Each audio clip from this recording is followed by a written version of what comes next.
when I left high school. I went to my phone and I typed in how to pick up girls.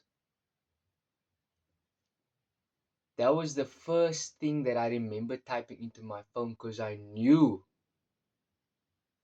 that it's something I wanted to look into. Dude, I could get girls' attention when I was in high school, like growing up, but I didn't know how to take the girls' attention to me fucking the girl.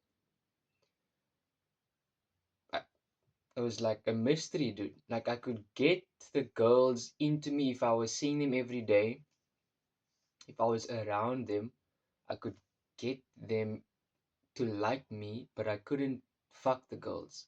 I didn't know how to go about that. So when I left high school, first thing I typed in, first thing I searched on the internet was how to pick up girls.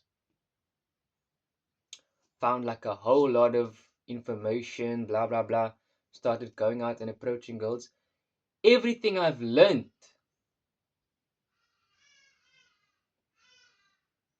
I'm gonna share with you on this account. That's the whole purpose of this account. This account is for educational purposes only.